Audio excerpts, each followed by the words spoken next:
राम राम सभी भाइयों को, कैसे हो आप सभी। उम्मीद करते हैं आप लोग बहुत अच्छे होंगे। आज अपन एक ऐसी वैकेंसी पे बात करने वाले हैं जिसके लिए अगर आपने क्या ही ग्रेजुएशन कर रखा है तो आप सभी के लिए काफ़ी अच्छा मौका है।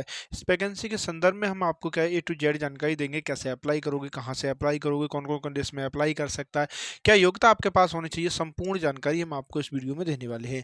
फिलहाल हम आपको बता दें ये वैकेंसी निकाली कहाँ से गई है। इसके बारे में अगर हम बात करें तो ये वैकेंसी जो निकाली गई है हम आपको बता दें BPSSC रिक्वायरमेंट 2025 के नाम से इसको जारी किया गया है। ठीक है, तो इसके बारे में हम बात करने वाले हैं। इसकी इंपॉर्टेंट डेट क्या है, कितनी फीस आपसे ली जाएगी, कैटेगरी के हिसाब से कितनी कितनी चार्ज आपसे लिया जा रहा है, कितने एग्जाम होंगे इसमें, अगर CBT 1 होगा, CBT 2 होगा तो क्या क्या सिलेबस आपका रहने वाला, सारी चीज़ें हम आपको क्या यहाँ पर स्पष्ट करने वाले हैं। तो जैसा कि हम आप बात करने वाले हैं सबसे पहले इंपॉर्टेंट डेट के बारे में। तो इंपॉर्टेंट डेट में देखें तो सबसे पहले बात करेंगे ऑनलाइन फॉर्म कब से स्टार्ट हो रहे हैं। तो इसके क्या फॉर्म क्या है, ऑलरेडी क्या है स्टार्ट हो चुके हैं, आप लोग कभी भी आवेदन कर सकते हो। ठीक है, इसकी लास्ट डेट के बारे में बात करें तो इसकी लास्ट डेट जो रखी गई है वो 27 मार्च 2025 रखी गई है। 27 मार्च 2025 तक आप क्या है आवेदन कर सकते हो, उसके बाद आप आवेदन नहीं कर सकते हो। ठीक है, फीस पेमेंट के बारे में अगर हम बात करें तो फीस पेमेंट जो इसका लास्ट डेट रखी गई है वो भी जिस दिन आपकी फॉर्म की लास्ट डेट रखी गई है उसी दिन तक आप क्या है फीस पेमेंट भी कर सकते हो, उसके बाद आप फीस पेमेंट भी नहीं कर सकते हो। ठीक है, एग्जाम डेट के बारे में अगर हम बात करें तो अभी कोई निर्धारित डेट नहीं की गई है। तो आप सभी को वैसे मालूम भी है कि सब पहले आपके फॉर्म में गिर जाएंगे, उसके बाद आपकी डेट अनाउंस की जाती है एग्जाम की, इसलिए अभी कोई भी डेट अनाउंस नहीं की गई है। अब बात करते हैं क्वालिफिकेशन के बारे में। तो हमने आपको पहले भी स्पष्ट कर दिया था, अब फिर से आपको क्या है स्पष्ट कर देते हैं कि ग्रेजुएशन केवल रखा गया है। ग्रेजुएशन पास कैंडिडेट है, किसी भी सब्जेक्ट से आपने ग्रेजुएशन कर रखा हो आप क्या है फॉर्म अप्लाई कर सकते हो, चाहे BSc कर रखी हो चाहे आपने BA कर रखी हो, कोई मैटर नहीं करता है आपने ग्रेजुएशन कर रखा है, बस इतना देखा जाएगा आप क्या फॉर्म अप्लाई कर सकते हो।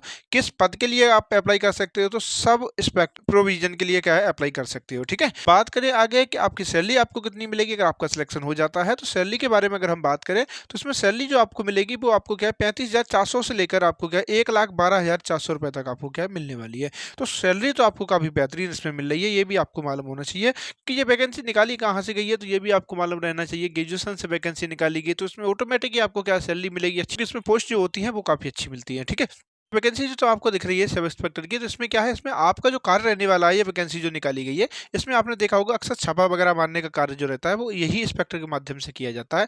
तो वही पद है इसमें, तो काफ़ी बेहतरीन पद है, इसमें रिस्पेक्टेड कह सकते हैं पद है, काफ़ी पावरफुल यानी कि भौकाली पद कह सकते हैं इसको। ठीक, तो ये काफ़ी महत्वपूर्ण पद है आपके लिए। ठीक है, अब बात कर लेते हैं एज लिमिट के बारे में। तो इसमें एज के बारे में अगर हम बात करें तो इसकी एज की काउंटिंग कब से की जाएगी, तो 1/8/2024 को क्या है कैंडिडेट की क्या है मिनिमम एज की बात करें तो क्या है 20 ईयर हो जानी चाहिए, यानी कैंडिडेट की क्या है 20 साल का होना चाहिए। मैक्सिमम की बात करें तो 37 से और 40 साल हो जानी चाहिए। 20 से लेकर 37 साल जो मेल के लिए रखी गई है और 20 से 40 रखी गई है फीमेल के लिए। ठीक है, तो ये भी आपको क्या है मालूम रहना चाहिए। 20 से लेकर क्या 37 साल तक जो है मेल के कैंडिडेट अप्लाई कर सकते हैं और 20 से लेकर 40 साल तक आप क्या है फीमेल कैंडिडेट्स में अप्लाई कर सकते हैं। ठीक है, अब बात कर लेते हैं इसके सिलेक्शन प्रोसेस में। तो इसमें क्या है एग्जाम होगा और आपका क्या है फिजिकल लिया जाएगा। ठीक है, एग्जाम के बारे में अगर हम बात करें तो इसमें प्री और मेंस 2 एग्जाम होंगे आपके। इसमें प्री में जो आपसे क्या है GK और करंट अफेयर्स के क्वेश्चन आपसे पूछे जाएंगे, केवल और केवल 2 सब्जेक्ट से क्वेश्चन पूछे जाएंगे और यहाँ पे क्या है 100 क्वेश्चन आपसे पूछे जाएंगे।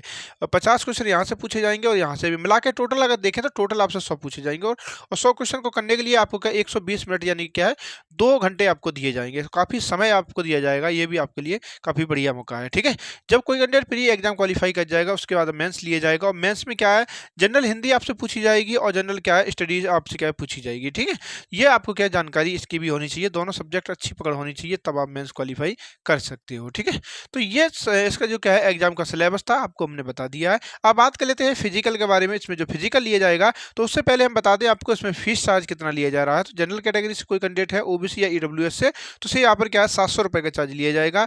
SC ST या फीमेल से क्या है 400 रुपये का चार्ज लिया जाएगा, या कोई अदर स्टेट से कोई कैंडिडेट डालता है उससे भी क्या है 700 रुपये का चार्ज लिया जाएगा। ठीक है, तो ये आपको क्या है फीस के बारे में चीज़ें स्पष्ट हो गई होंगी।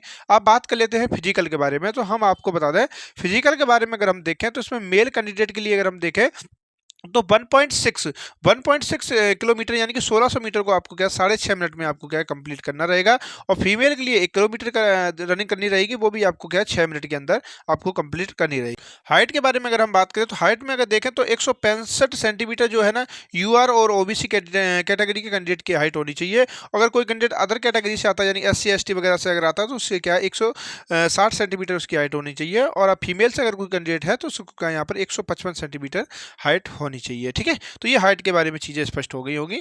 अगर बात करें मेल के चेस्ट के बारे में तो हम आपको बता दें बगैर फुला के क्या 80 है और फुला के क्या आपको 85 आपको क्या है चेस्ट आपका होना चाहिए, ठीक है?